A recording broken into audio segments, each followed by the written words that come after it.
The views and opinions expressed on this program are those of the hosts, guests, and participants, and do not necessarily reflect the official policies or positions of City World Media, LLC, or its affiliates. All shows are produced with full participant consent. City World Media does not claim ownership of any third-party music featured and uses all tracks only with proper permissions or licenses granted by their respective rights holders.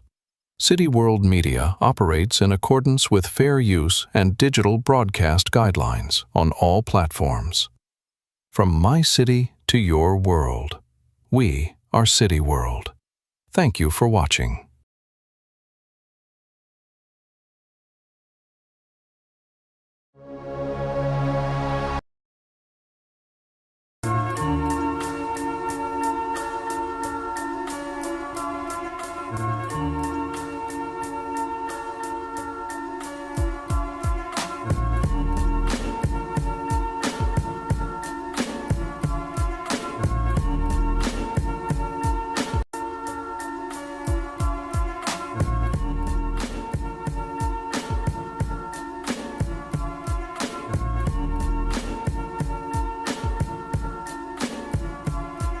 What's good, what's goody, man? It's your buzzing cousin Ghost Boogie. Check it out, man. B-Boys Underground, we are back. This week, we've got a triple feature, man. This is the first of 3 episodes this week of B-Boys Underground. I am absolutely looking forward to this one because this is one of my brothers on Twitch, but he's not just what you would think as a person that streams on Twitch.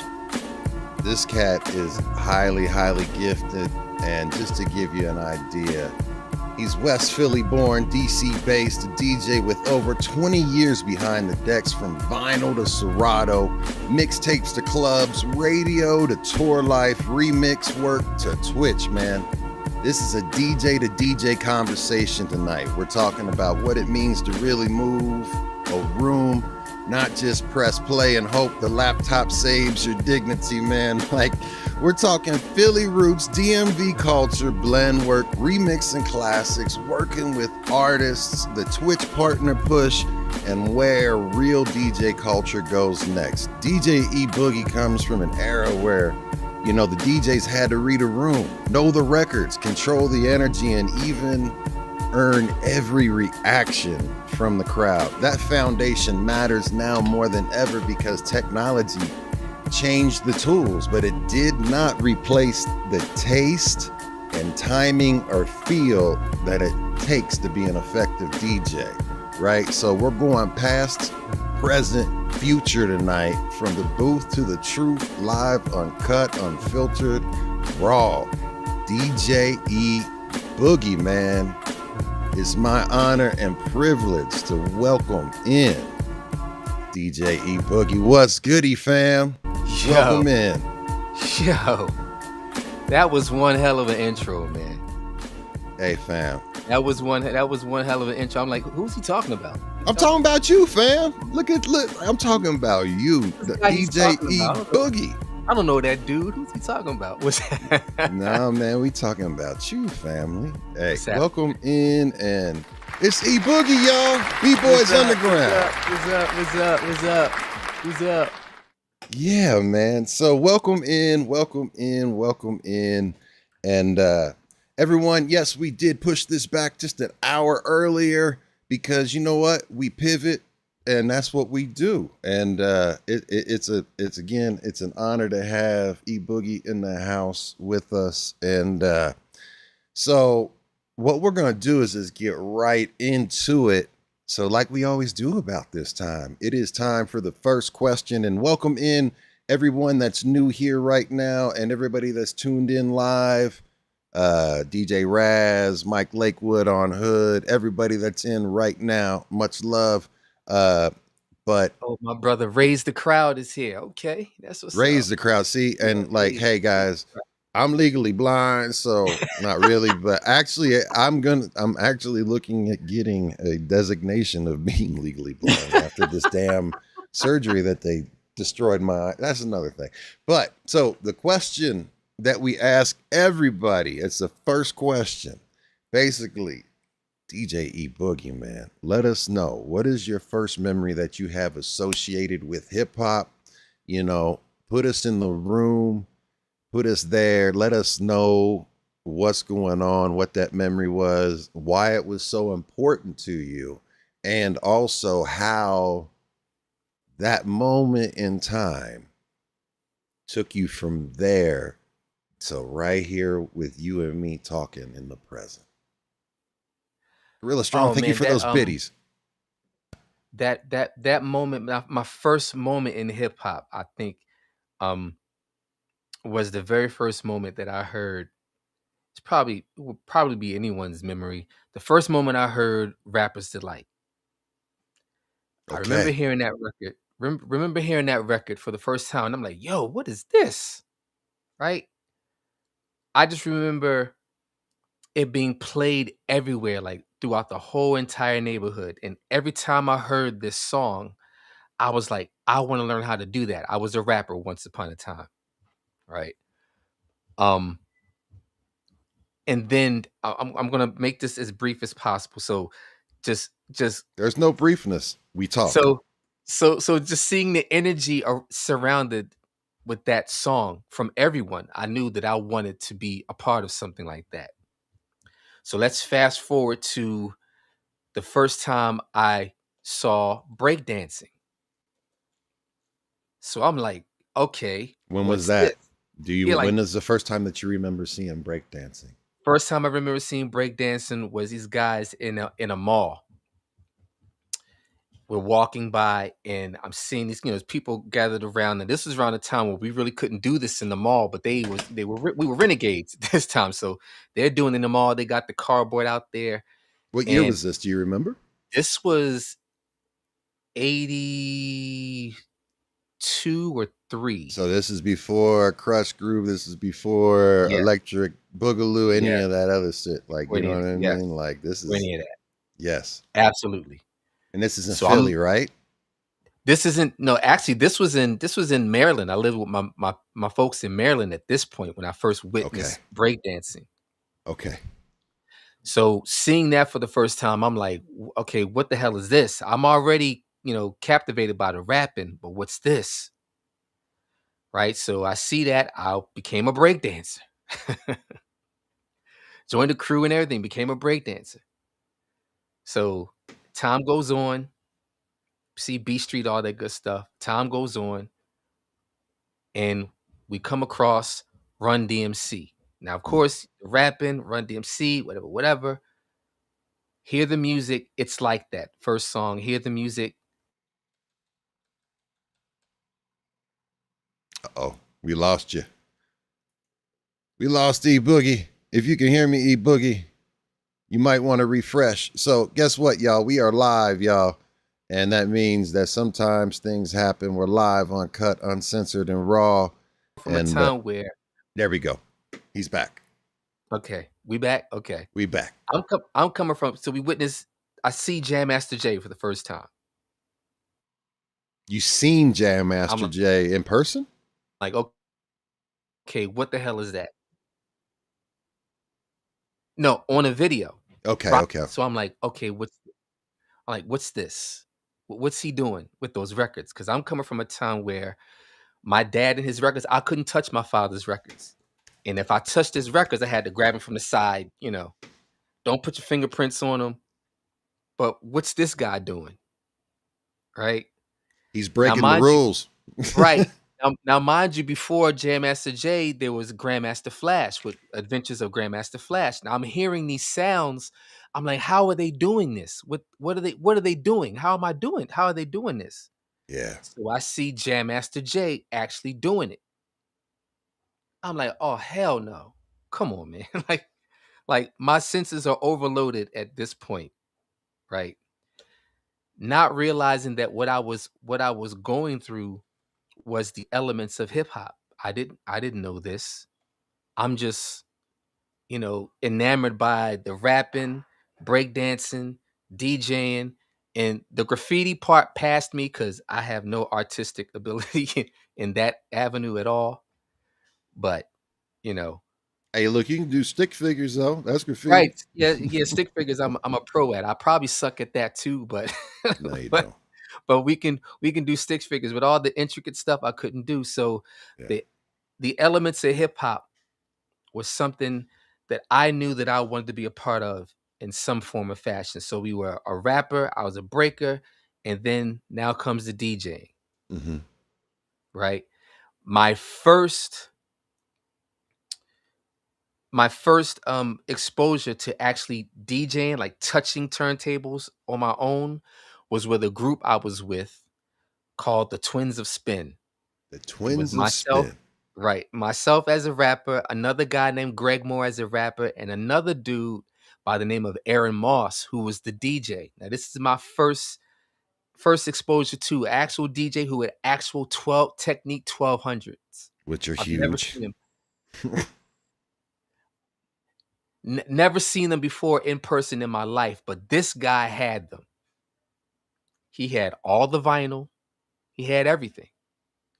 So now I'm like, oh man, here we go. So in between rehearsals and everything, I would ask, yo, can I try that? Can I try that? And he let me on and I'd play a little bit. Of course, I didn't know what I was doing, but he would teach me a few things here and there.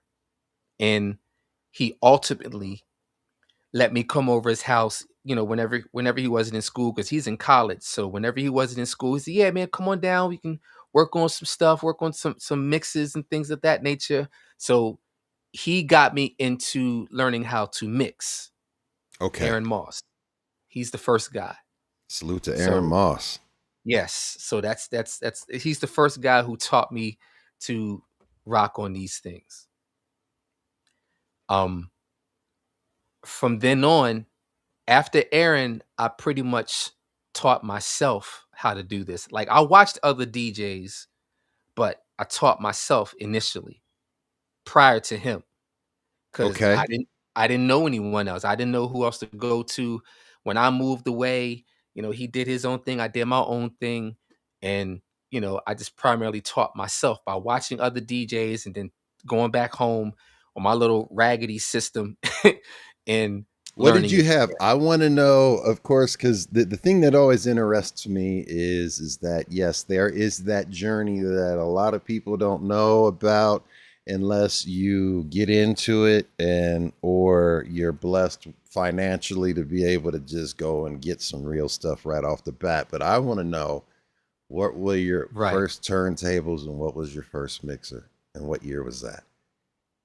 Oh, man, I wish I had the I talk to Raise, me and Raise the Crowd talk a lot. So I always say this to him. I wish I had the foresight to take pictures and archive these things, but Ghost, I had the most cheapest turntables you could think of. These things were, I think, radio. Remember the Radio Shack? Realistic, yeah, Remember that? realistic Radio Shacks, yeah. Belt drive, you I have had some Rat two. Shacks. Man, Rat Shack turntables, man, belt drive turntables, belt driven back then, the platter kind of bounced a little bit because it was like sitting on springs and And they whatnot. were light, super And light. they were Mm. yo, You had to be the takeoff light-handed. was terrible. The Yeah. takeoff on it was terrible. And then the mixer I had was a realistic mixer with the wood panel. With the, Yes. Yes. Yes, that's great. yo, the most busted system you could think of. But But I made them work.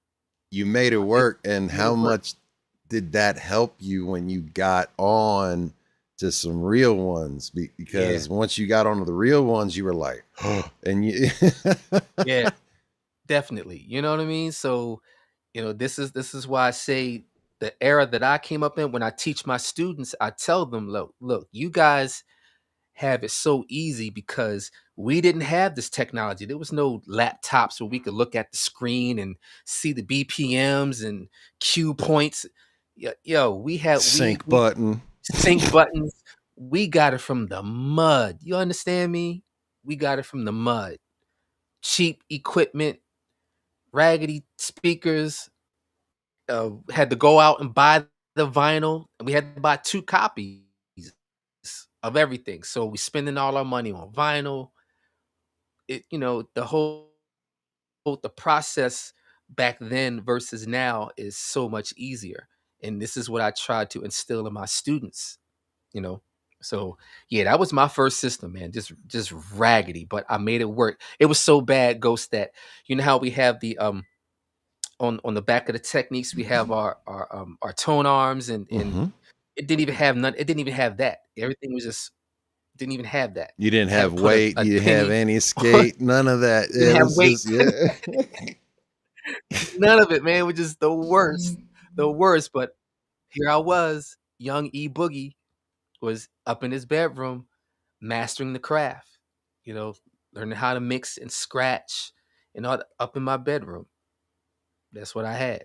Yeah, man. And though, you know what? That was a sacred time too. I mean, that was like going to church or reading the scriptures in a way. I mean, like you putting in that work and listening to the songs and trying to figure out, all right. And that's the thing that I think it's a blessing and a curse that these DJs have nowadays where they have unlimited resources to music and your crates can get cluttered. Whereas back in our days, because I'm 50, I turned 50 in March, so I Mhm. officially embrace my unkness. And yeah, I remember like as I was trying to buy records and collect them and get them all and everything to be able to do it, but when you put your crates together, you knew every single record in and out, every song on those records, and you knew what went with what and how you could get in and out and like what vibe it was. But you had to know your music,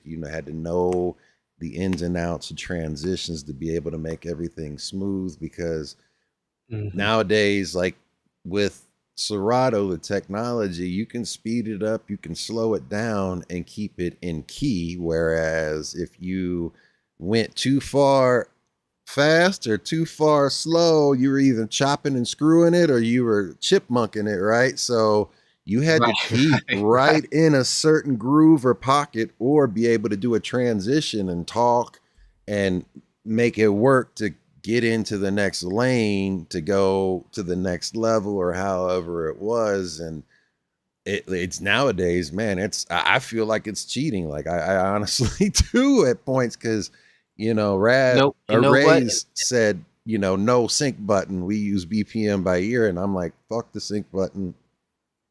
I'm not gonna use the sync button. I Yeah. have it, but I'm not. Like, no. Yeah, I have it too. I mean, the sync button just takes up real estate on my mixer and my controller. It just Yeah. takes up space. A real funny story, real quick. I remember playing out one day, and this guy walks up to me, had my controller. He walks up to me. I'm old school, man. Like even with this digital stuff, I try to be as old school as possible. I use the pitch, I slow it down, speed it up with my finger, all that because it's just like that's like muscle memory to me, right? Yes, absolutely. So so I'm on my controller, I'm playing, I'm using the pitch, whatever. This guy walks up to me. He goes, he kind of sits there for a minute. He goes, yo, I got a question. Why don't you use the sync button? Mm, So I kind of yeah. looked at him. I said, I don't use the sync button because I have the pitch control. Pitch control does the same thing. Hmm. He says, yeah, but don't you think it'd be much easier to use the sync button? So at this point, the conversation was short. At this point, I just kind of looked at him. I have my process. I do what I do. I said, could you do me a favor though? I said, there's people out there having a good time, man. You with your friends. Go have a good time. I got this. I got this. We good. He's like, cause I'm a D, you know how to do. I'm a DJ too. Okay, great. But Yeah. relax. Yeah. Go have fun with your friends, man. I got this. But yeah, the sync button just takes up real estate. I don't I think I might have pressed it once just to see what it did and then never touched it ever again. Yeah. I I don't mean, there's times because I take live requests just like you do, and I Mhm. try to do instant mashups with requests and always trying to figure out, uh, witty ways to do mashups, and especially I like doing when I do mashups, I like doing genre crashes where, Right, it's like, all right, I'm gonna take this song and I'm gonna mix it with something that's completely opposite of what it is, right? And right. Gorilla Strong's in the chat, and you already know Gorilla Strong's request because he's in your chat all the time making requests too. And he asked for some RA Rugged Rob, and I was like, I mixed it with one of his songs with Firestarter by oh no, Smack My Bitch Up is what it was, I think.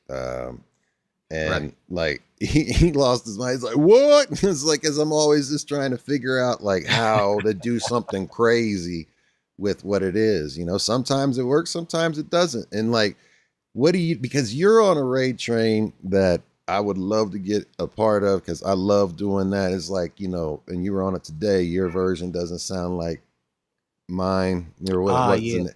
yeah, You know what I mean? Where you yeah, guys like are this. doing, yeah, it doesn't sound like this when you're doing instant mashups and flips and all of that stuff. And Yeah, yeah. do you enjoy the technology nowadays with being able, like stems and being able to do instant remixes, or do you think it is a benefit, or do you think that it is maybe something that is hurting the DJs coming up where they're losing a certain piece or a part?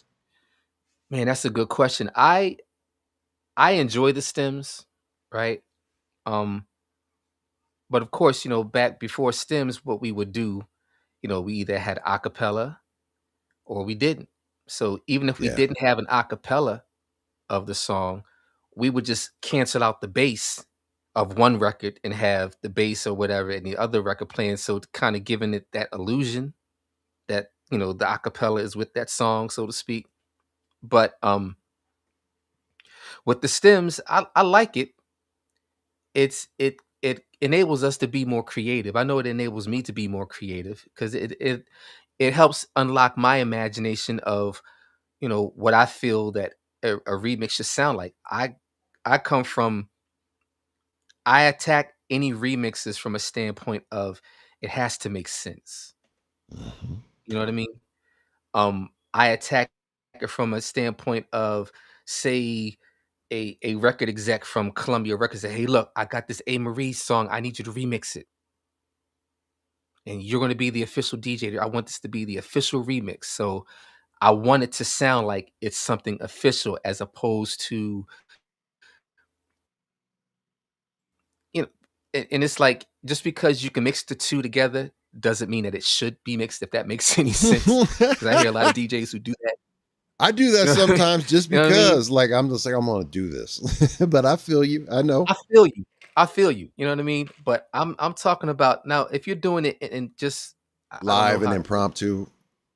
Yeah, it's just, I don't know. Maybe it's because my ear Hmm. and how I am when it comes to music, like things just kind of have to make sense, so to speak. Even, you know what I mean? I don't. Hmm. I'm trying to explain it in a way where I just try to attack everything from a producer's standpoint. I turn on my producer ear Yes, sir. whenever I'm doing these mashups or whatever. Hmm. Because like, okay, A. Marie would sound good with this. It sounds like something. It has to sound like something that the artist would actually sing to or rap to. If that, I guess, Hmm. putting it that way. You know what I mean? Um, but I like the technology as far as that goes because it allows us to be more creative. You know, so I don't Yeah. have an issue with it. I've heard DJs who did kind of have an issue with it, but at the same time, man, the technology is here. Let's use it to the best of our ability, but let's not get lost in the technology, whereas we can't function without it. Yes. You know what I mean?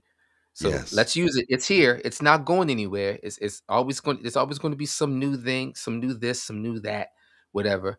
Let's embrace it. Use it. Use it as a tool, because all the stuff. These are just tools, and if you treat them as just tools, and that's that, then you'll be fine.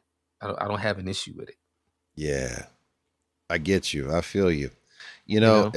and And to rewind back and take a step back because I kind of fast forwarded into like the Serato and the technology talk and everything like that. Um, but I know Gorilla wants to know, what was your rap name? My rap name, I don't even know if I remember what my rap name was. Oh, you know what it is, don't you? Don't you give me that.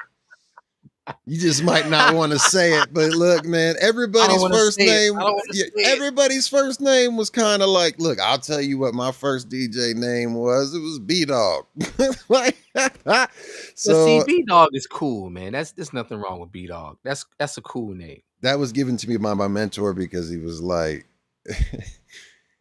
he was like, you're the nicest asshole I ever met. Cause like I would be very polite and kind, and then I had a switch that would flip, and then I would go into like psycho mode. So he was like a pit bull. Is like, but no, I mean, like whatever it was. What's your first? What was it, man? Don't be embarrassed, man. Say it. All right, well look. Okay, so my my first rap name was Dr. E. And That ain't bad. and the only reason why I named myself that because my father was heavy in the CBs, right? And his name was Dr. P. He had this customized van, the whole sort of thing. And I idolized my father. Like my father was like a superhero to me. That's So awesome. I named myself after him. So that was that was my first rap name. Look, everyone in the chat room is cracking up. See, Mhm. Gorilla cracking up. No, they're laughing before you actually said it because they were like, "He lying, he know it," and I was Oh, calling you okay. out on it. They're not laughing at Doctor E. They're laughing at the fact that he was like, "Oh, I don't Look, remember it." Like, Unique is nah, laughing. Everyone's laughing right now, so it's all good. nah, man. Hey, look, ain't nothing. That ain't nothing wrong with that, man. Doctor E was, I mean, in the fact, especially if it was a tribute to your father, anybody that's got to laugh Yeah, at that can kick rocks, right? yeah. You know. That's funny though. That's funny. But that was my first rap name, and the first rap group was Twins of Spin. That was us, Twins That's of dope. Spin. Did you enjoy being an MC? I did. I had fun with it. I partook in a few MC battles, lost some, won some. It was fun. It was a good time. Did you did you or do you miss it? Or I the other question would be, why did you transition away from MCing? Um, I do miss it. I miss it, and it's so funny because MCing trans. Well, like I said, I've always been involved in music, right? Yeah. And so initially, I'm a singer songwriter. So Singer. yes, I'm an independent artist. I'm just an independent artist altogether. Yes, sir. An award-winning independent artist. Um, so singing was something that I did first. When hip hop came into the picture, that's when I began rapping because I just thought it was just a cool thing how you could take words and rhyme them. That was just it's the coolest thing to me. Like what? Not really realizing that I've been doing that. Poetry is the same thing. Poets Yes. become singers, singers become rappers. It all aligns itself up. You know what I mean? So Yes. not realizing that this is what I was doing, you know, it's just something that I gravitated to real easily. But the reason why I got away from it, and I guess there's no real reason. I guess I went back into the singing and just never really fully picked back up the emceeing fully like I maybe should have. I would do spurts of it within songs. I would do spurts of rapping, like, oh shit, this dude can rap too. Like, yeah, I rap a little bit. But then I would just kind of just throw it aside. Oh, I did that. It's done. Let's go back to singing. That sort of thing. But I don't know. I guess there's no real reason why I never went back to it. It just never worked out that way. I got you. Well, I Yeah. mean, did you singing, did you start singing like in the church, or did you just start singing like independently? Like what made you start singing? At what age did you start Uh, singing? man, I was singing at a young age, and I attribute that to witnessing the greatness of this guy named Michael Jackson. Amen. That was it. Like I saw him, I'm like, oh snap, he's my age. So I thought he's my age. I can do that. I want to do that. So and then my father was heavily into music. He was a singer, so there's that, all that stuff. So He was a singer as well. Did he ever yeah, do any? Did he release any projects, or was he on anything, or did he? just independent stuff in Philadelphia. He was a part of a group in Philadelphia. What was the Just name of the group? independent. Oh man, I wish I knew, man. My aunt has all of that information. I wish I knew Gotcha. the name of his Did group. he ever release any like actual physical copies of anything that you I know of? believe he did. I believe he did. Man, I hope that you get a chance to get some of those if you Yeah, don't that would have be them. awesome. I'd love to hear that stuff. Yeah. Yeah, yeah. Uh, so fast forward to you grew up in West Philly, correct? Yes. Yeah. So with growing up in West Philly, and look, shout out to Philadelphia because Philadelphia has one of the most iconic music scenes in the country in regards to, everybody knows I'm an old school head in regards to old school funk, R&B, soul, and of course hip hop. And the sound of Philadelphia, right? Like Right. just TSOP and everything that came off of that. I mean, let's talk about Teddy. We can talk about this. Look, we'll go. But anyway, Yeah, yeah. but growing up in Philly, right? What sounds, DJs, blocks, radio shows, parties, or records like really first shaped your ear in regards to like helping you get, like you said, from the mindset of you having your ear, the way that you produce and you approach things, especially from the Mhm. mashup and everything like that. What was it about that shaped you? Man, just seeing my family, just seeing my aunt being involved in bands, uh having the opportunity to write stuff for her, in hopes that I had the opportunity to write for her in hopes to meeting Grover Washington Jr., but that never transpired the way we wanted it to. Oh man, But I hear but it. the interest was there, right? Um, just watching her, she would take me to all her band rehearsals. I went to her live shows. Now, mind you, I'm not supposed to be at her live shows. I'm a little kid at this point, but she would, kind of take me to her shows and stuff. Um,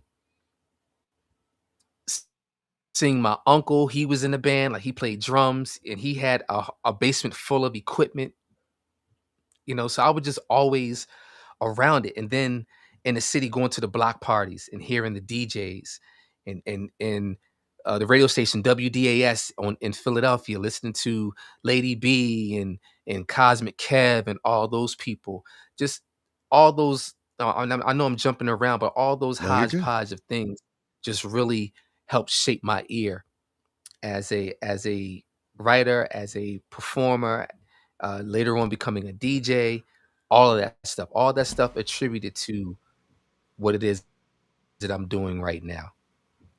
Okay. Dope. You know, um, so trans going forward to, when you had a mentor, you had someone that took you under the wing and, let you rock on some real equipment and, you start doing your shows. Like at what age was it that you DJ'd your first like show or My party? first party, I was I was 18. Now, this wasn't in Philly. This was in Virginia. Okay. Fresh out of high school. Finally got my equipment and everything. Been learning what I thought I was learning, mixing transitions and so on and so forth. I got hired to do this picnic or a cookout. Cause oh, I know a DJ, and my name got thrown out there. So well, he DJ, oh, great. So I DJ'd this cookout, Um, it was a little nerve-wracking because I'm coming straight from the bedroom now. I never played out anywhere. So here I am. I had to bring my own equipment. So here I am with my cheap equipment, bringing my records and everything, my crates of records, and I DJ'd this cookout. Um, I guess I did all right. Everyone seemed to have a good time. So that was my very first time out there. Um, and I can't really recollect whether or not I got booed. I didn't get booed. I know that for a fact. So it seemed like everyone had a good time. All do remember was that I was nervous as hell, and the nerves didn't. The moment I started playing, the nerves didn't go away because my hands was shaking. Grabbing the tone. You know how you do. The hands are shaking and Yeah. all the other good. So I do remember that experience. But as time went on, of course, things got a little bit better as far as my nerves were concerned. But that was my first time at a cookout. Just some random situation. Those are the best and fun, the most fun ones. My first time was the day that my mentor, first asked me to carry his records and asked because he was my teacher at school and he was teaching me sound and lighting Mhm, and all of that stuff and mhm. realized that I had an ear and I had always I called myself a DJ and was making little tapes and stuff like that and all of that stuff. But I wanted to be Venus Flytrap and Dr. Johnny Fever coming from Cincinnati, both all wrapped up in Okay, one. So like, okay, yeah. I started my record collection at 3 out of the fact that my father did not want me effing up his records as well. So I had to learn how to do all of that. But they bought me a Fisher Price record player, and I started collecting and but the very first time I carried records, it was for a Christmas party for a teachers union party, and this was all old school funk R&B, and that was Right. in my wheelhouse. But uh, I just remember him turning to me and was like, "You're up." He's like, "I go use the restroom. Go ahead." And I was just like, "What?"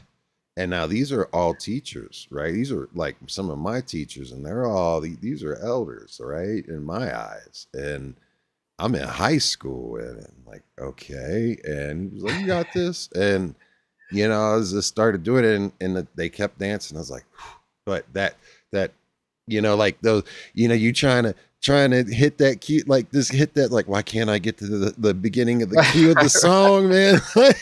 Right, All of that, man. right, right, right. Those nerves, like I feel that. Which tells me, transitioning to, like, what was the first moment where you knew that you were like controlling the room? Not only playing music, but you were like, I'm controlling this room now. The moment I remember this vividly, the moment I knew that I was controlling the room, I DJ'd at this teen club, and where the DJ booth was located like above the crowd, so I could see the crowd. And watching everyone's reaction from me transitioning from one song to the next and them being locked into what I was doing, that's when I was like, "Oh man, this is wild." Right? And this is before all me learning how to scratch and all that other good stuff.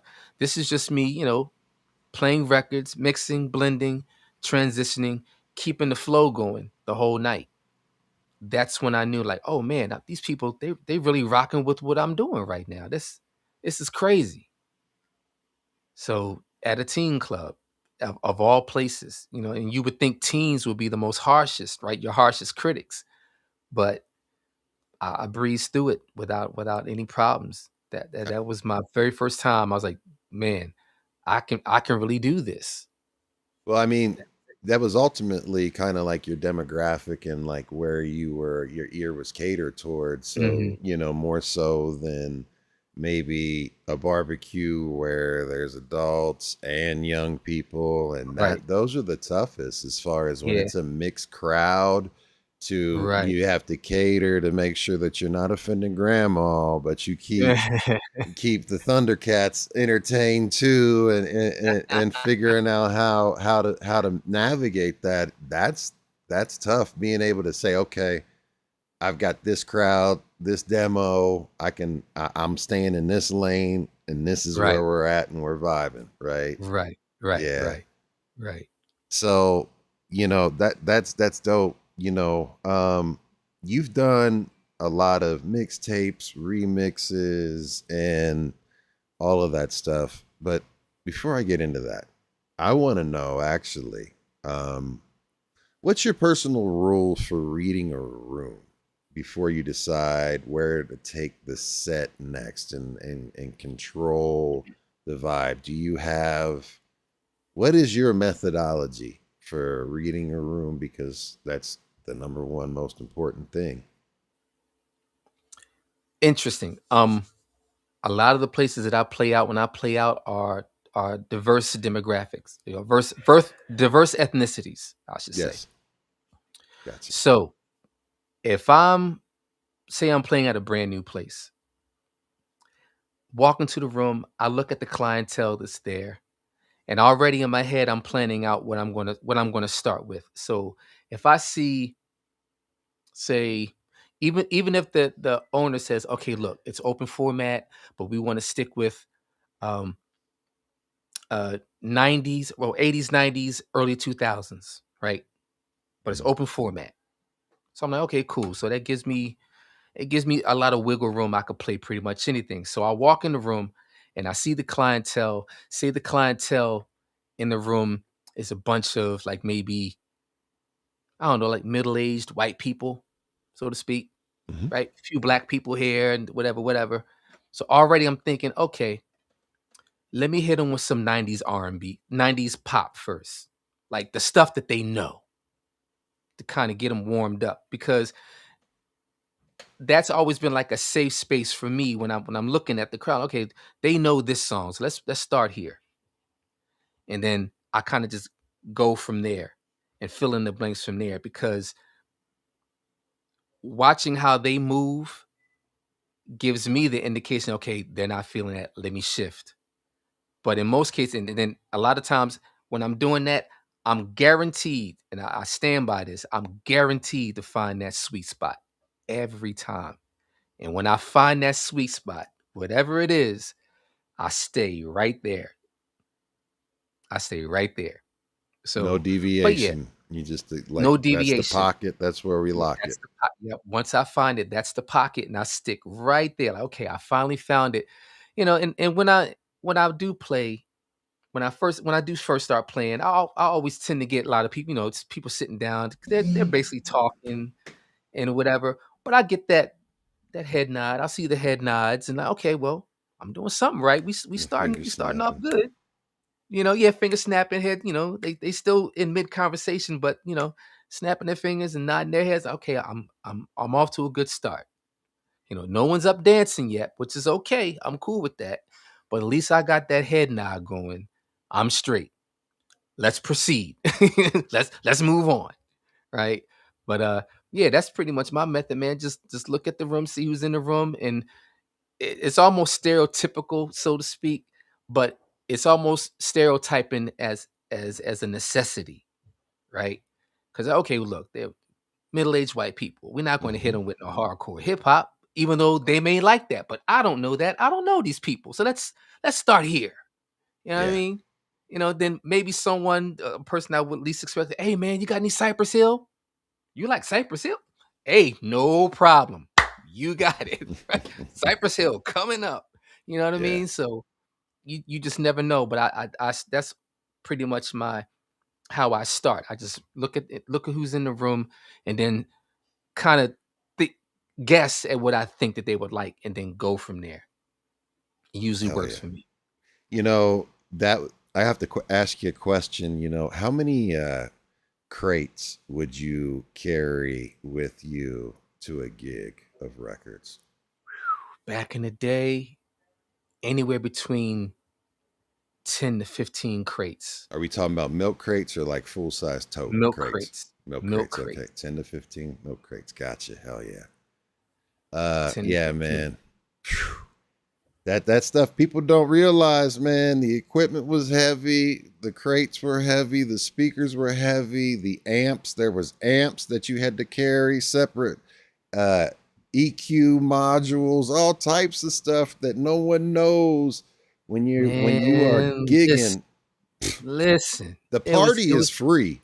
You pay for the load in, load out, and tear down and all. That's what you're paying for. That's what you're paying for, right? You know what I mean? And like you said, people don't really realize that back in the day, man, it was just a different time. Like you were lucky to get a gig that had sound, and all you had to bring was your equipment. You was lucky. Now, if you ran into a venue that actually had sound and equipment, and all you had to bring was your man, you hit the jackpot. Yes, You hit sir. you hit the jackpot at that point. You hit the jackpot. So yeah, so and again, these are things that I tell my students as well. Like, man, you guys, y'all got it easy. But I'm teaching you the basics, but you have all these tools in front of you to help you out. We didn't have this. We had to do everything by ear, time our records by ear, everything. Everything was done by ear. We didn't have these tools. So, No. you know. And that kind of like leads me to thinking back to the mixtape era, right? Mhm. Something that you were active in and basically still do and have releases or remixes and stuff like that on Bandcamp and the other platforms, right? In the Right. mixtape era, what did a DJ have to prove that today's playlist culture, doesn't have to test, like what is it, what you would say the difference between vinyl, the mixtape era where we didn't have, like you said, you had to stay and mix and transition and know exactly where you're going instead of today where it's just easy to put it together. I would say back in the day, the mixtape era back in the day. Well, let's start here. Yes, sir. The mixtape era back in the day, you had to be it was almost like a competition because like Mm, what DJ can put out the exclusives first, that, yes. right? What DJ can put out the exclusives first. Now you had a lot of cats who and the mixtape era was something that I didn't get too deep into. Um, because it was just first of all, I wasn't a part of any record pool. That was that was So number you one. never did join a record pool or anything like that? You know what? You know what, Ghost? I was fortunate with that because I knew people who worked at labels.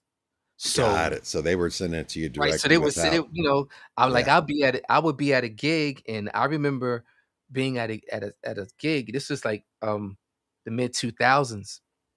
I remember being at a gig, and a good friend of mine, Fahim Smith, would come to where I was playing. He like, yo, man, it's the brand new Missy record. Play this. Word, white label, everything. Just white label. It's brand new Missy. Play this. Okay. Play it. Crowd go crazy. I had the brand new Missy record. You know what I mean? Yeah. That's so I was fortunate in that. So I never really had to quote unquote join a record pool and pay the record pool dues Yeah. because I knew guys who worked at the labels. You know what I Dope. mean? How'd you make So that connection? just being out on the street, man. Yeah. Just being out on the street. A good friend of mine by the name of DJ Snow actually took me to a record pool by the name of Tables of Distinction out here in Maryland, Okay. and I got close with the director What was the through him. director's name? His name is Eardrum. Oh shit. So check out, man. We my partner, the guy that started B-Boys Underground back when we were a radio show and everything like that. G Dash Fresh, he couldn't be with us tonight. He's my co-host. how I met him was I was DJing at the club, and uh, very popular night. Had a lot of people. Yada yada. It was a spot to be. He came in, saw me, Right. hollered at me, asked me, exchanged information. I became the assistant director, and I had to call all of the record labels and make those connections to get them. Say, hey, I've got a roster of DJ.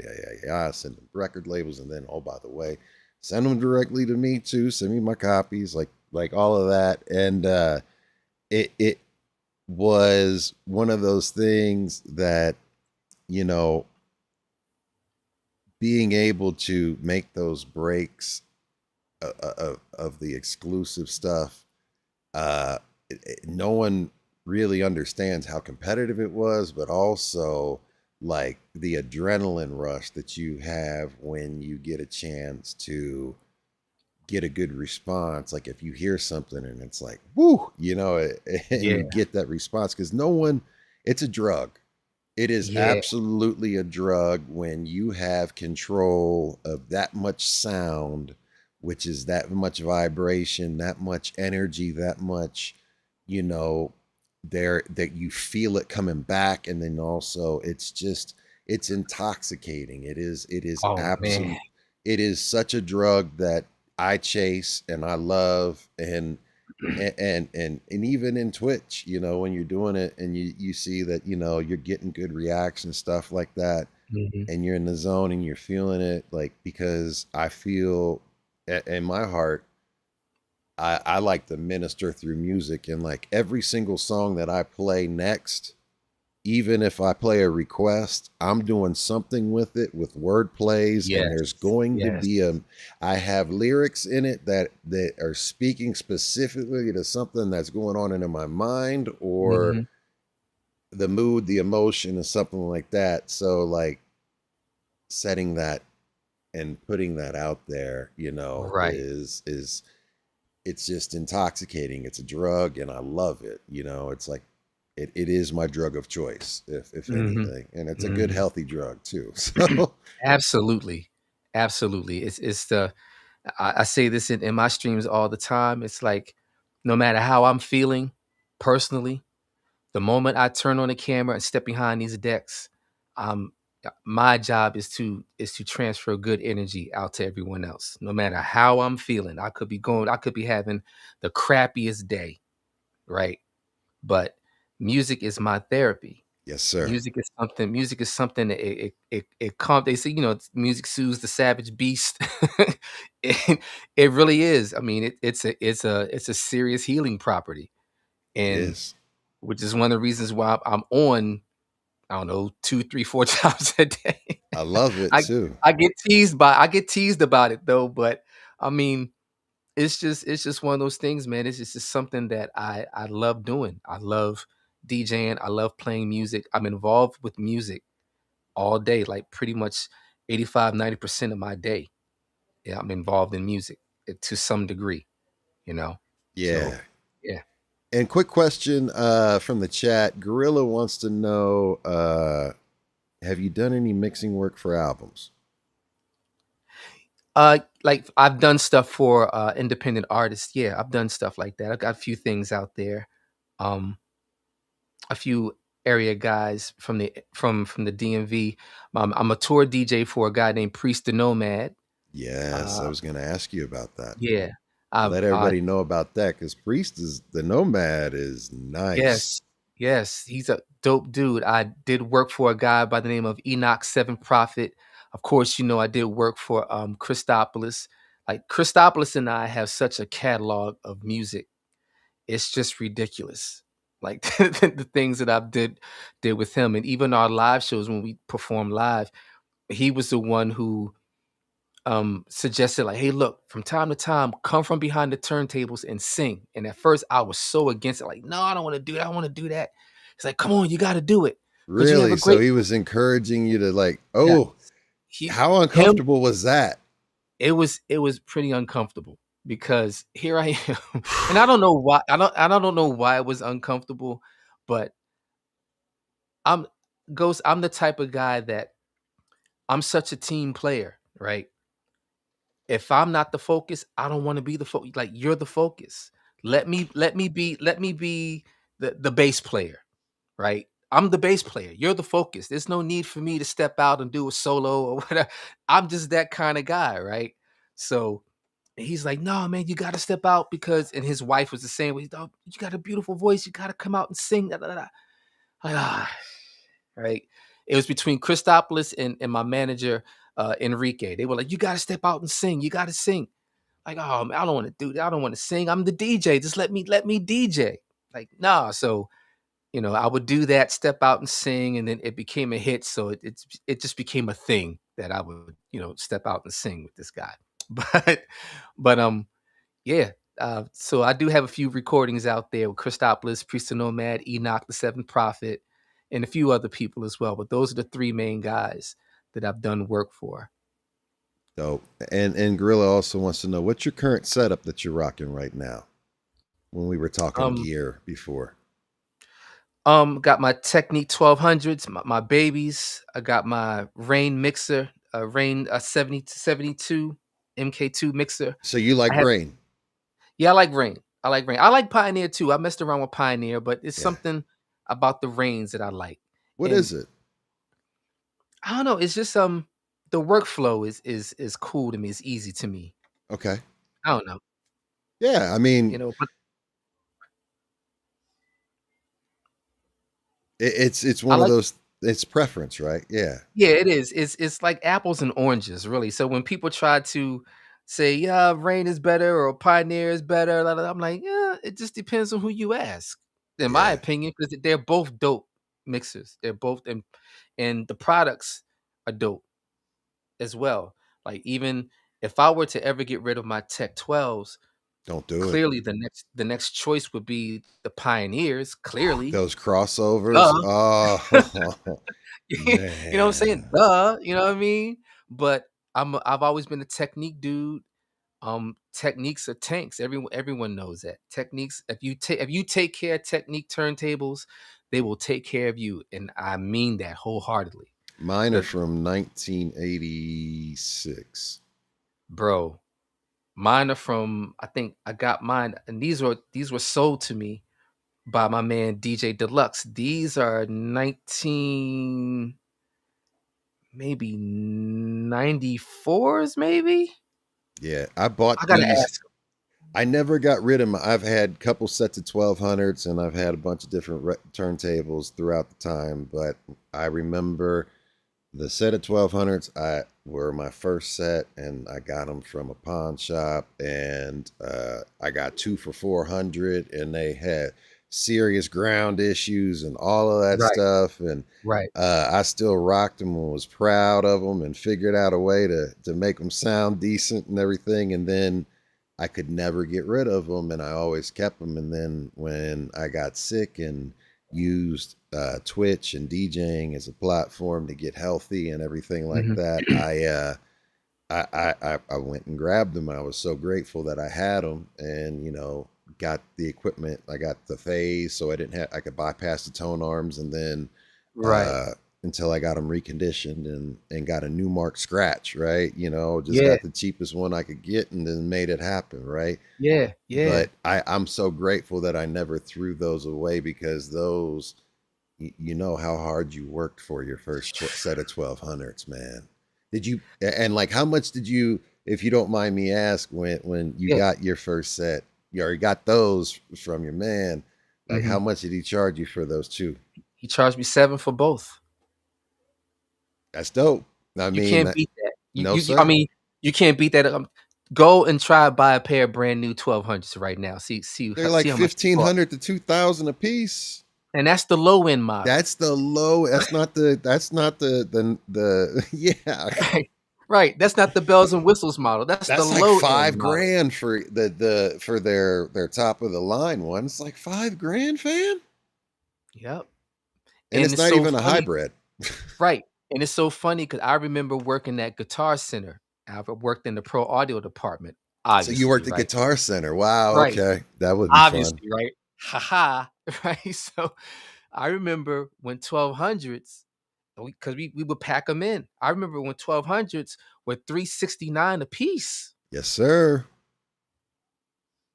And now they like 1,500 up again on the low end a pop, Well, they 1,500 because stopped making them for yeah, they 10 to stopped 15 making them here. years. Yeah, you got to get them. You got to get them international. You know, they're imports, so to speak. They're not Hmm. domestic. They're imports. So they hiked the prices up. But yeah, I remember they were 369 a piece.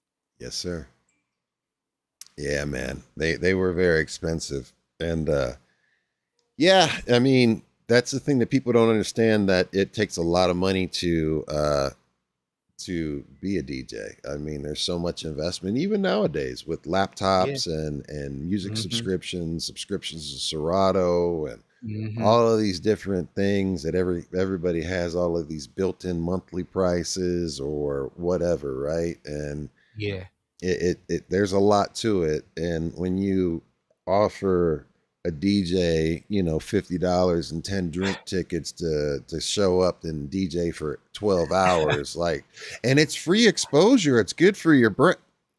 Kick Man, rocks. Ghost, I wish we had so much more time, man, because No, we this is that part one, bro. This is part yeah, one. that is a different topic altogether. I mean, the amount of inquiries that I get and the insulting inquiries that I get to do gigs, it's just like, and it gets to a point where sometimes I used to second guess myself, like, am I being unreasonable?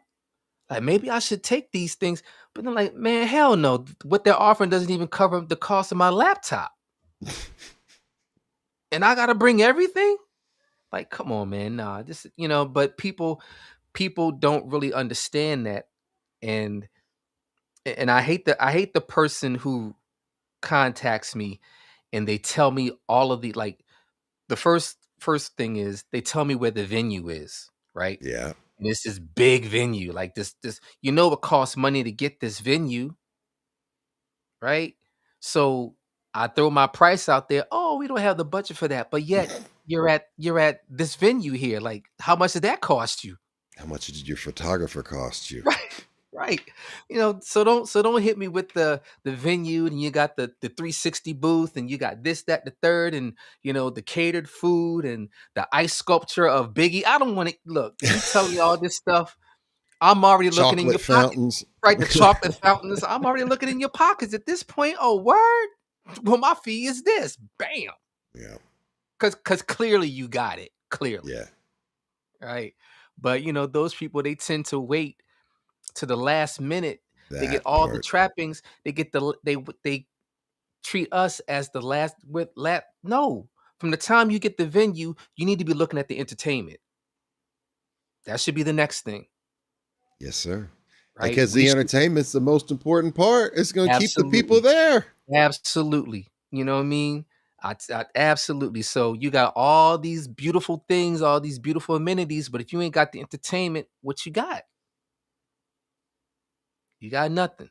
So, but trying to explain that to people sometimes can be tiresome. But again, we can talk about that Yeah. another time.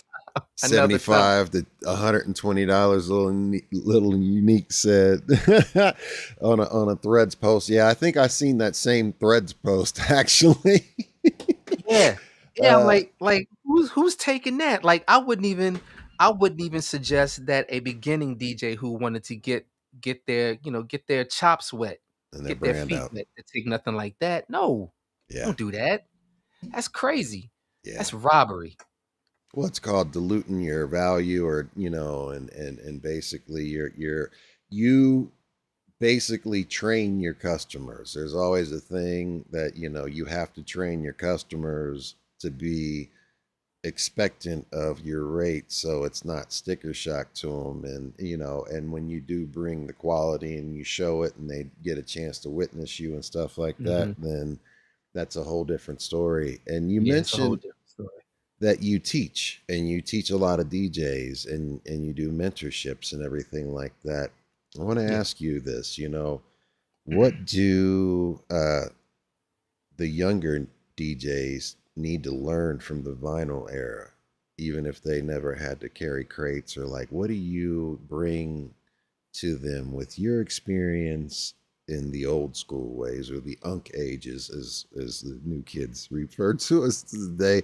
What is it that you, when you're bringing someone aboard and you're trying to teach them and stuff like that, is there anything that you do that you incorporate from like the old school methodology to today's current technology? Yeah, I primarily teach them how to beat match and transition, right? And how I do that, I use, basic music theory. Every song has the 4/4 count. Hmm. That 1, 2, 3, 4. Well, that whole four. Every Got to be on the song, one. you got to be on the one. With an exception of a few here and there, but Mhm. primarily every song, no matter how fast or how slow, has that 4/4 count, right? So I teach them the basics of that, being able, dropping every song on the one and I do it in a way where we'll start off with double copies of the same song. And then once they get that down, I'll say, okay, let me shake things up a bit. Let's try two different songs. Two songs, two different songs. Let's try that. And a lot of times they pick it up fairly quickly, oddly enough. I've never had a situation where a person, so far, I haven't had a situation where a person just couldn't grasp it or stay on beat or whatever. So far, everyone's been pretty receptive and they get it. Um, but that's primarily what I teach them. Like this is what we had to learn from the vinyl era. I also step my game up, whereas from the studio that I work out of, we have Serato. Well, they have Serato and vinyl. So I start them off on vinyl first, Okay. and then we graduate to Serato. So you actually give them doubles of an album or something, that they are not no Serato at all. It's real vinyl, real records. You're gonna learn this way. Yeah, So yeah, you're teaching them from the foundation, really. right, That's dope. right. That is Yeah, dope. That, because if you think about it, there's a ton of DJ schools out there, and they're not teaching that. I mean, hell, some of them are just going right to CDJs and all of hmm the other technology with controllers. that. Yeah, Yeah, and yeah, controllers and yeah, stuff like that. And like you're going right back to like no computer. Like we're starting at yeah. ground zero. hmm hmm That's dope. Because I mean, I think it's the best way. Now, mind you, I don't stay there for too long because because not a whole lot of people are going to go out and buy a vinyl, even though Mhm. vinyl is making a huge comeback. Like there's record stores that are popping up right now. Shouts to Fireplace Records in DC. Got to Salute. give them a big shout to DJ Two Tone Jones, my man Gadget, DJ Iron, and the whole staff there. Shouts to them. Shout Um, out to them. but for the most part, still as of now, a lot of people aren't going out and buying vinyl. But I like to teach that so that they know that this is where we came from. You know what I mean? You got Mhm. to know the foundation of it. You got to know the origin of it before you're able to, gravitate to what's happening now. And a lot of times too, whenever I'm teaching, I tell my students again also that even if after you're done learning from me or done with this visit here, whether you decide to go out and actually become a DJ or not, it's not the point. My point of teaching you is I want you to understand and appreciate what we do as DJs. Like we're not glorified jukeboxes.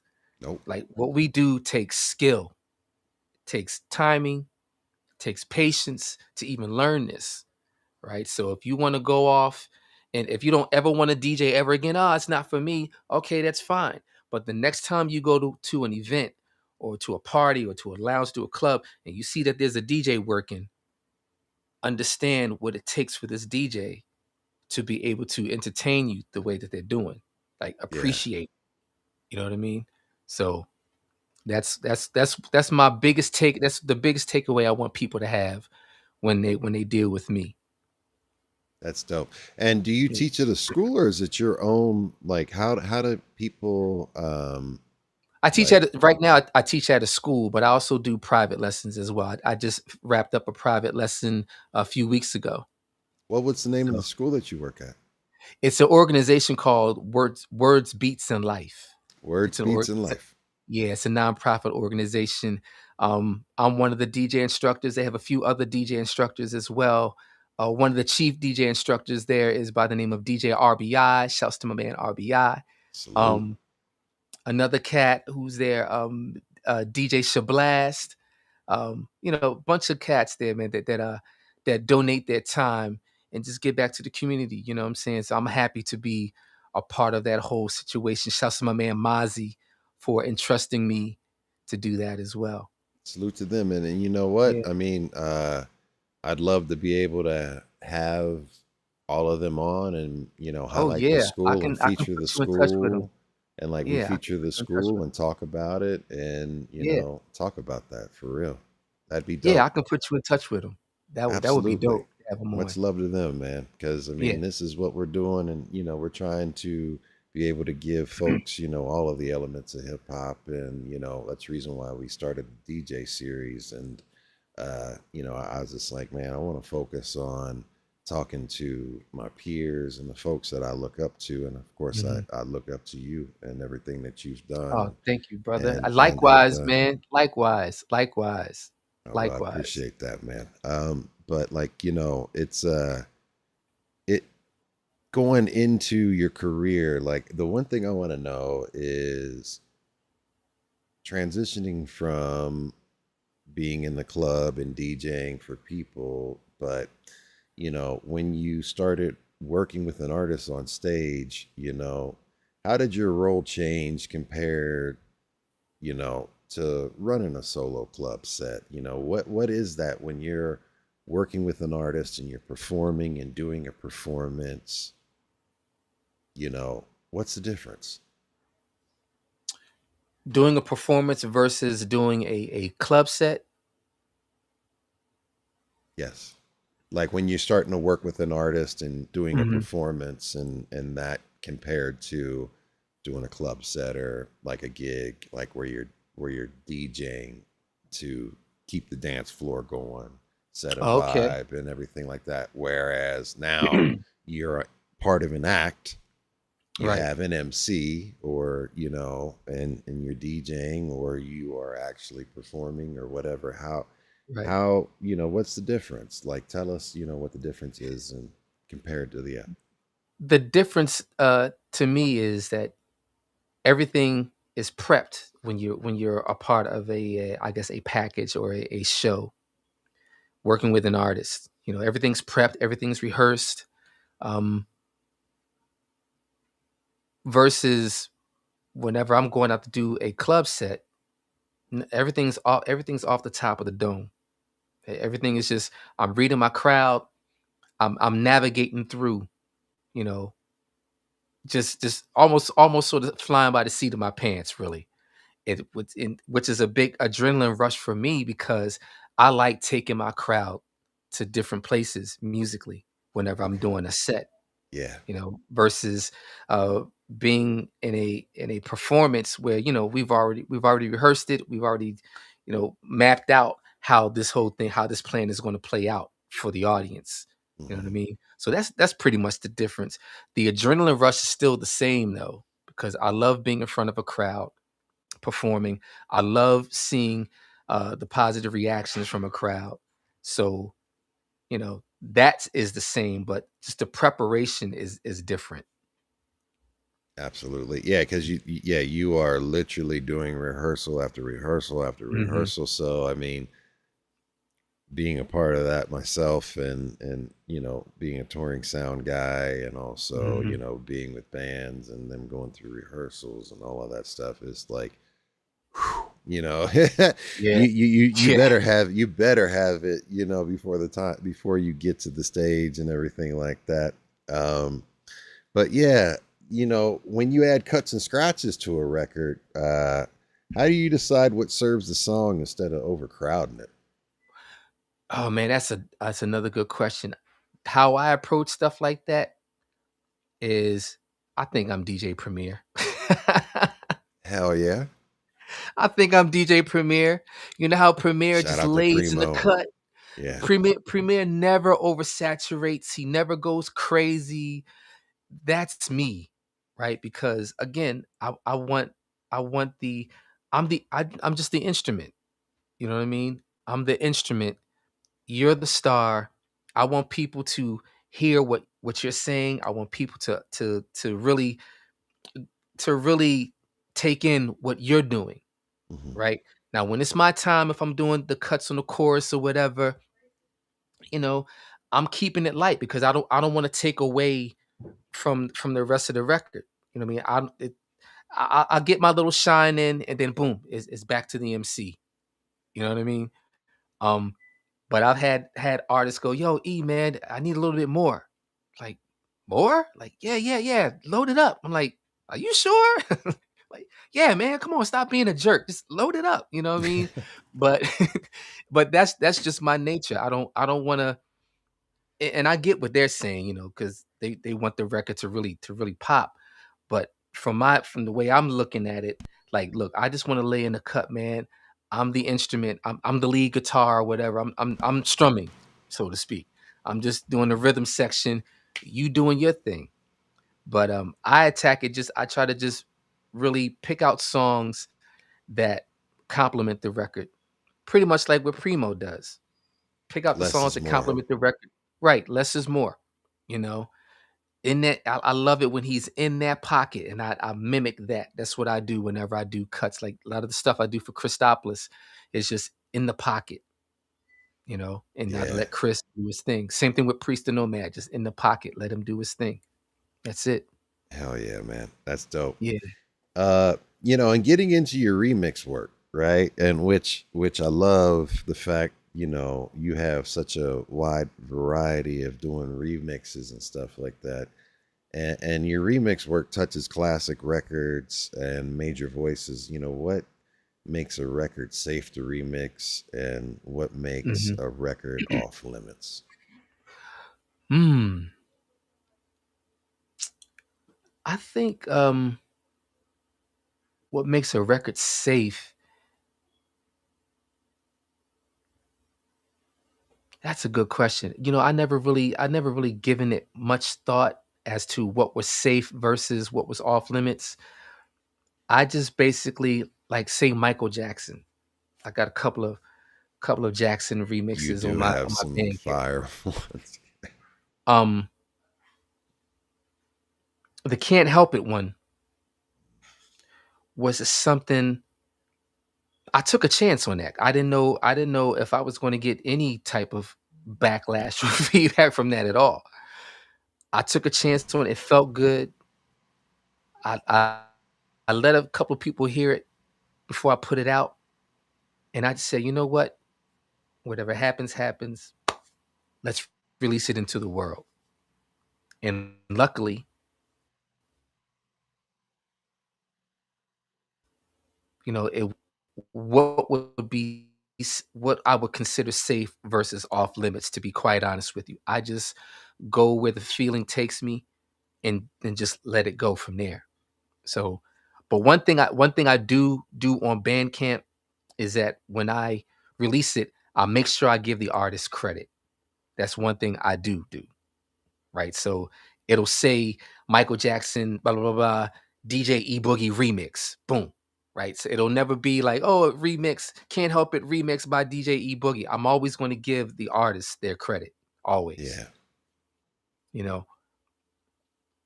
that's dope. So, Hell but yeah, yeah. but I never really. That's a good ass question. I never really given it much thought as to what was safe versus what was off limits. I never Well, when given I it much say thought. off limits too, is like almost like a sacred record where it's like, all right, man.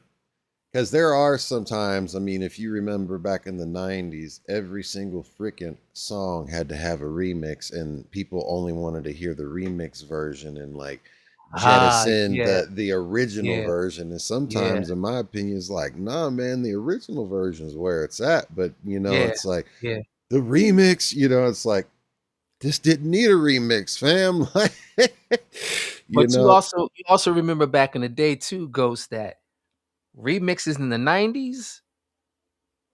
that was it. Those were two totally different records back then, Yeah. right? Versus remixes now. What? Throw a few more people on the same record? That's a remix now. And I always use this song as an example. And I think Ray's is gonna know what I'm about to say too. Public Enemies Shut 'Em Down. That was a remix. That Pete That was a Rocks. remix. Oh Ooh. my With them horns and oh my god, dude! Like, man, I Oh, remember the very man. first, like, that was, I love, I mean, PE, Public Enemy, like, that's a dream interview of mine, and the thing about that is like, I remember, like, shout out to the Bomb Squad, because I mean, I'm getting goose pimples right now just thinking about that, because like, when I first heard it, I can still remember when it just blasted through it. Like, it just felt like it was cutting through the middle of my mind. Like, what is this? Like, and I can't wait to play this for other people. Like, did you listen to this? Listen to this. Yes, Stop. Listen to yes, this. yes. And and it was so wild, as if the original wasn't already tough enough. The Right. original was tough, but that remix, I was like, "Man, are you kidding me right now with the horns panning from it?" I just Yes. remember listening to it in my headphones and those horns going from one side to the next. I'm like, "Yo, this is it was just genius, genius, genius work by Yeah. by Pete Rock. Pete Genius work." Rock. But that was the times. Those times, a remix was a totally different song back then versus now, you know? Hell yeah. I don't know. And look, I don't know. you mentioned Pete Rock, and I love, of course, Pete Rock, CL Smooth, and everything that they've done. And shout out to the Mecha Mhm. Soul brother. And like, the thing that I remember when Pete Rock released his first solo album, and he reached out to, and I had this in the record pool, and I remember when I first came through and got it in the mail, was the single where he reached out to Loose Ends and did Time. Oh, yeah. That is one of my like, whenever, like, I, like, am feeling low or anything like that, and I'm needing some quote unquote soul food, like, Mhm. that's a soul food album that goes to me, because Yes. it's just so beautiful. Yes. It's very airy and loose, and it's not crammed and crushed, and you can Right. just Right. breathe through Yeah. that. Yeah, Beautiful, beautiful records, man. Those are beautiful songs, and those are the types of songs that those are the types of songs that I gravitate toward, because I like that airiness. I like that free flowing. Like, that's yes, the type of stuff I listen to when I'm on the way to a gig. I don't listen to, because I know when I get to the gig, I'm gonna be playing a whole bunch of, you know. So so I listen to stuff like that. You know what yeah. I mean? Um, It gets you yeah, to that's a center. great record. I love that song. Yeah, That's a that's a great good record. one. Yeah, I had it does.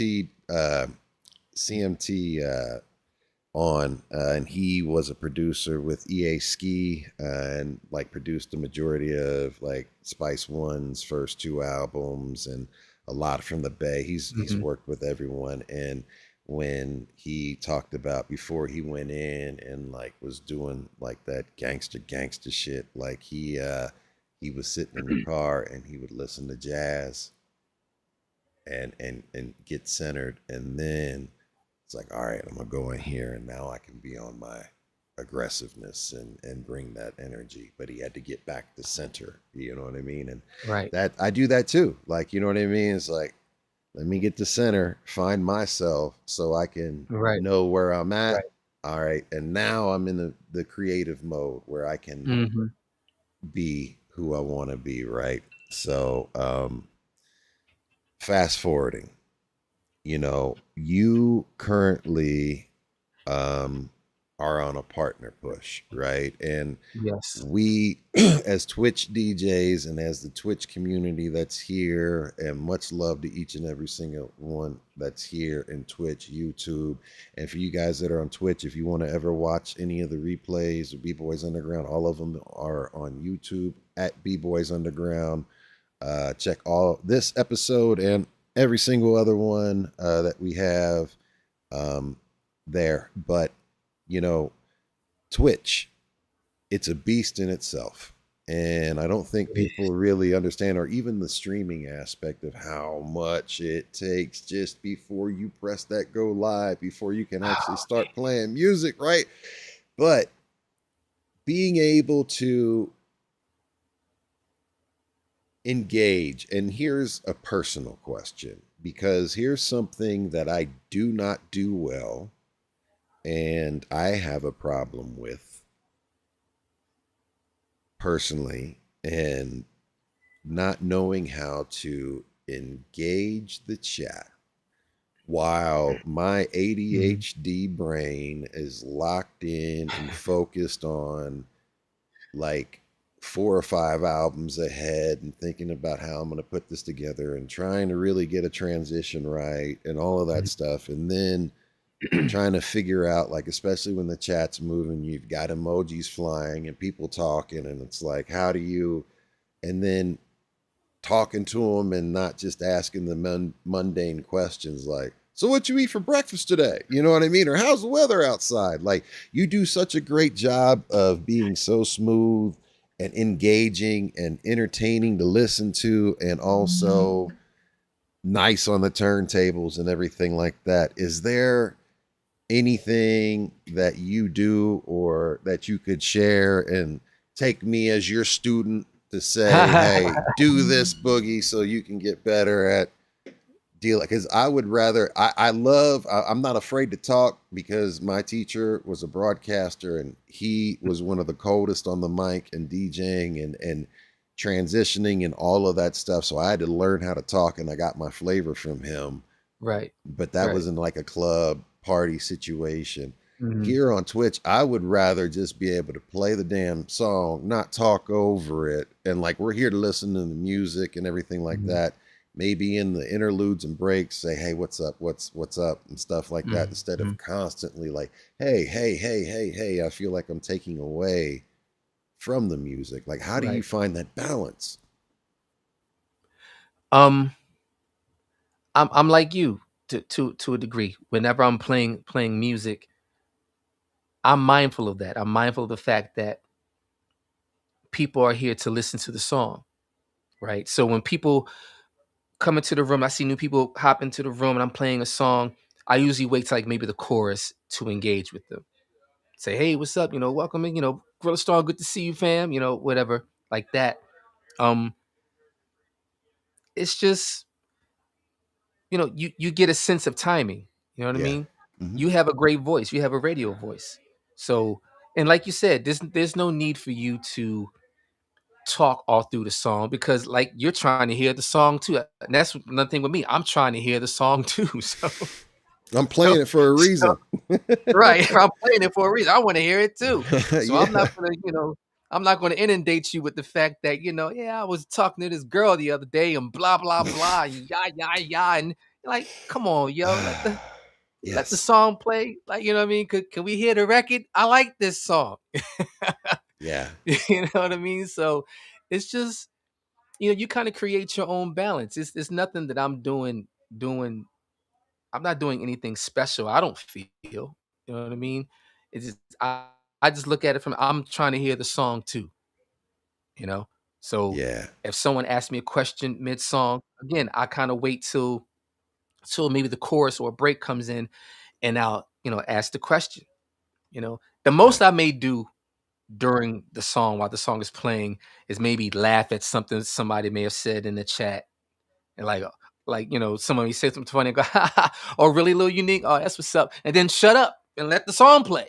You know what I Yeah. mean? But I'm not going to be like, oh, really little unique. So, but what I'm trying to say is, but why would you think, like I'm not trying to have a whole conversation Right. in the middle of the song. You know what I mean? So, But I think I've been on your streams quite a few times, man, and I think what you do is you, you got the perfect balance, man. Well, You're you're doing it you're already. too kind, man. You're doing it Thank you. already, bro. It's, you know what I mean? You're doing it already. So like I said, with me, there's no real formula or anything special that I'm doing. I'm trying to hear the song too. So Yes. there you go. There So, you go. and the one thing that, I want to say and ask you a question about building a community on Twitch and online is so important, especially with this partner push. And I want you to get into it because I know we have about 10 more minutes, and I apologize to everyone in regards to me going through this because we are definitely going to do a part two because there's nothing I like Yes. more than sitting and talking music. And this is kind of us getting through some of this so we can get into some meat and potatoes the next time too. Yes, But sir. Yes, tell sir. me about building a community and then also letting the folks know what a partner push is, why it's important to us DJs and streamers, and why it's important to you. You know what? I don't know why being a partner is important to begin with. I'm just no, I'm messing with you. Um, building a community. Like when I first got into Twitch, I didn't know what the hell I was doing. It was just another platform that I thought was a place for me to stream because mind you, like most of us here, we all started during the pandemic, the big bad pandemic, which I affectionately call the blip. If all my Marvel fans know what I'm talking about, the blip, Absolutely. It was the blip. right? It was the blip. That 1 year period where where the friggin' world stood still. The And blip. we still Anyway, have PTSD from it. man, do we? So starting from that point, I didn't know what I was doing. I was just, you know, streaming, you know, and then I started to pay attention because getting on trying to become affiliate and all this other stuff. I didn't know what I was doing. So I become affiliate and I'm like, oh wow, I'm an affiliate. Even then, I wasn't impressed at the fact that it was an affiliate. I didn't know what I was doing. I'm just playing. Hmm. So one day a friend of mine was like, look, I'm tired of going into your room and seeing that there's only 6 people in your room. You're so good at what you do, da da da da da. Da. You need more attention. So they kind of just took the reins and just started shooting my notifications out to people. Then I started getting more people in the room. They got me to my first 1,000. It took me forever to get to 1,000 followers. Oh man, took forever. It took me forever. I mean, I didn't like again. I wasn't paying attention to. I was paying attention to no analytics. I just wanted to play some damn music. That's it. That's it. Right. So fast forward up to now, I'm at 3,200 followers, and I started noticing Congratulations. that. Thank you. And I started noticing that um I'm hitting I guess the pathway to partner or whatever. I'm started hitting these milestones. I'm like, oh snap. Okay, well, let's give it a shot. So I was speaking to a friend of mine, Reboot Radio. He was like, yeah, man, he's got to Shout unlock out that to Ruby application. Yeah, shout Radio. out to Reboot. He's like, unlock that application. You submit the application. I said, okay. So I'm looking at the analytics and I'm seeing that I'm hitting these numbers. These numbers are coming in.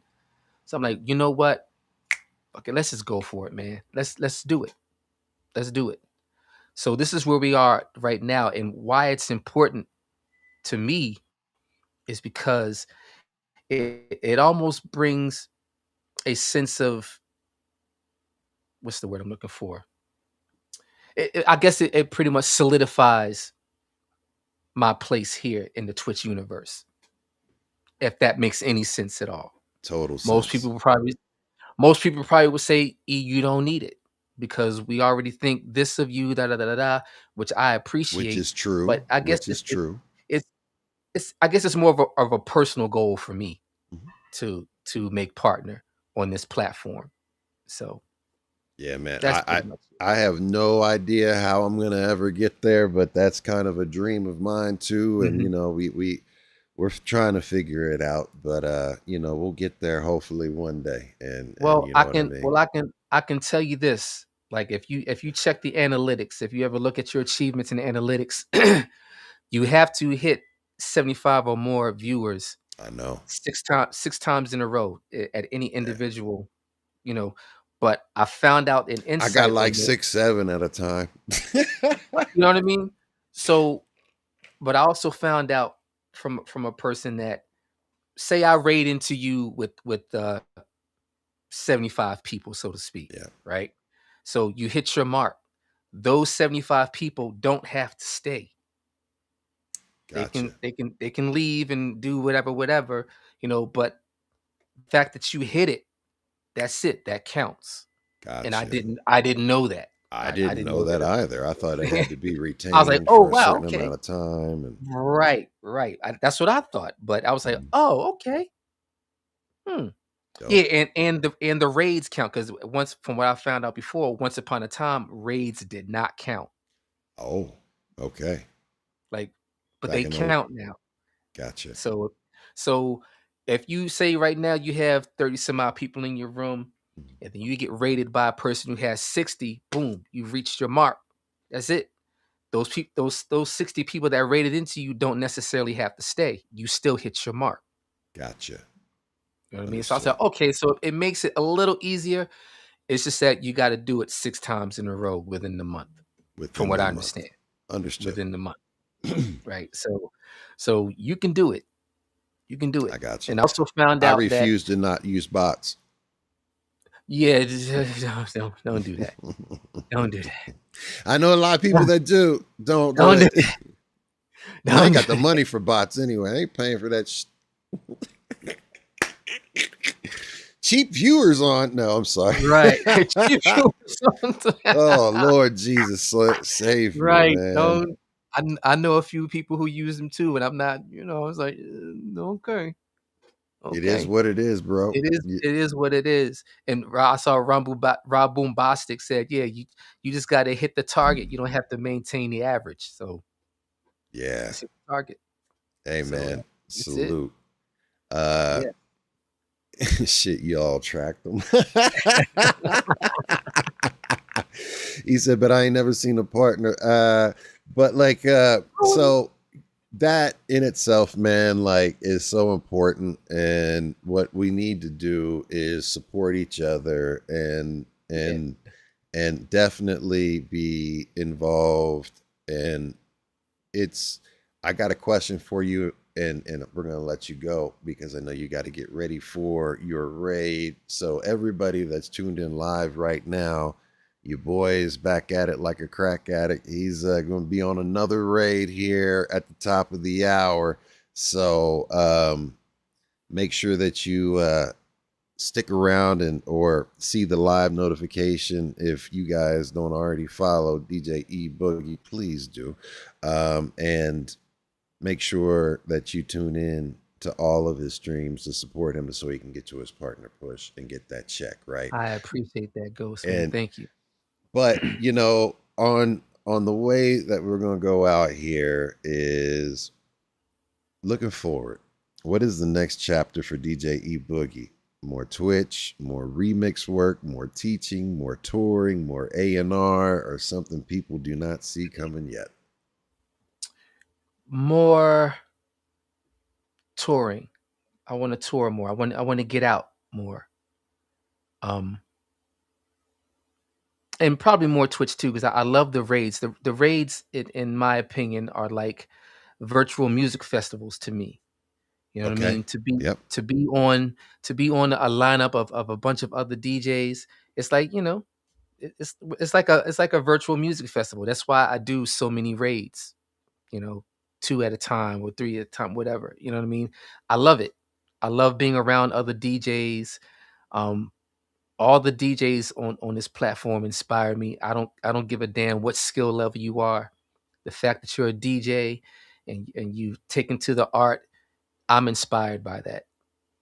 Um, so probably more touring. That's what I'm looking at getting into, touring more. So maybe me and Priest could visit a city near you or something. We're working it out, but that's the Bro, goal. I That's the hope goal. I hope you come to Denver, and if you do, man, I'm gonna be there, bro. I'm gonna be there supporting you, Oh man, we fucking get in to a big Denver, way, I'm bro. looking you up personally. What you talking about? We gonna break bread. I'm gonna have you at Yes, the house, sir. man, for Yes, sure. sir. Yes, sir. Yes, sir. I love you, bro, and I know you Hey gotta man, love you back, go. man. And look, everybody, please follow the one and only DJ E-Boogie, man. I gotta thank you for your time, and you again are someone that your personality, uh, you are a beautiful individual. You're a Thank you, beautiful man. human, and I appreciate your art, your skill, your dedication, and more importantly, your dedication to this thing that we call hip hop and your love for it, because that's what this is here Yeah. for. It's my Um, love language, man. I mean, my love hip language hop too. is hip hop has been good to me, man. It fed me, it clothed me. It's still doing it to this very day. You know what I mean? Yes. I I owe hip hop owes me nothing. I owe everything to hip hop. Amen to You that. know? And that's what I got to say with that. And without, before we get out of there, I got to let everybody know we've got 2 more episodes this week of B-Boys Underground. Tomorrow, I've got the one and only Big V from Nappy Roots tuning in. It's going to be Nice. starting live at 9 p.m. Eastern, 8 p.m. Central, 7 p.m. Mountain, 6 p.m. to be more Pacific live, or you can catch it on the replay if you can't be there live. We would appreciate you live because you'd be able to ask Big V some questions in person. And then also, we've got a viral sensation and a new artist that's coming up that has, if you have seen him, he's will take a music, play something, and say, "Here, steal this." And he went viral. I signed with Lil Rel on his record label. His name's Connor Musara, and he is dope. He reminds me of a young Mac Miller, or not just a Mac Miller, and just he's got some really dope vibes, a really great sound. And please tune in, everyone, for that if you have the opportunity and the time. Support B-Boys Underground. We do this. We're trying to bring you artists every single. I'm trying to fill it up Monday through Sunday with artists and interviews. So if you are looking to be on the show, or you know an artist that you can get on the show, please get at me and we'll get them on. With that being said, you got any shout outs before we roll out? Oh man, I don't want to shout out, my entire mod community, Lil Unique, Elect Lady, BK All Day, Island Girl, Kitty the Boss, uh, Kenya Kick It. I mean, just incredible individuals, man. Definitely want to shout you out. Shouts to the cat DJ Lex. Thanks for all the insight, my DJ brother. Lex, that's my bro right Yes. there. Yes, shoot it, Shouts to, blue. shouts to him, all the insight that he's given me, in this whole partner push journey. Shouts to my man Gorilla Strong for being just a all around cool person Gorilla and always Strong is throwing me my them bro. goddamn curveballs in the chat room. You know, Amen. when I Amen. Amen. He's when I when I chaotic. when I'm on a certain vibe, he'll hit me with a Ryu joint or whatever. Like, Grilla, I'm trying to entertain these ladies real quick, but okay, let me fit it in there for you. I love Gorilla Strong for it, man. Yes, that's my man. Just everybody in the whole Twitch community, man. You're just delicious. Thank you so much. My man raised the We got him crowd. next Another week. partner of mine. We got Iron Sharpens Iron. DJ supporting DJs. Ghost, we need to get you on one of those lineups, man. I never get a chance to actually get the notification to sign up. It's always gone. So it's like, damn. You know But what? You know what? We got to fix that. We got to fix that, Ghost. But yeah. we do it every last Saturday of the month. Um, we got another one coming up. I'll keep you posted on all that. But Yes, sir. yeah, man. There's too many people to name, but just everyone in general, man. Thank you guys so much for the support on this platform. It's been a ride. It's been a definite ride, and here we are, man. We on that partner push. So anytime you see the lights on, come on in. You ain't got to stay for a long time. It's not necessary, but come in, say hello, rock out with me for a little bit, and I'll see y'all out here. All right, man. Well, hey, look, keep it positive, keep it pimping, keep it persevere, and keep it positive. all of that stuff. I normally say, I need to get this man out of here. Thank you for those bits. Thank you everyone for that's here. Gorilla Strong, love you for the bits, everything. We are B-Boys Underground, from our city to your world. Much love. We up out of here. Peace. Peace. Thanks for watching. Like, subscribe, share, follow. From my city to your world. We are City World.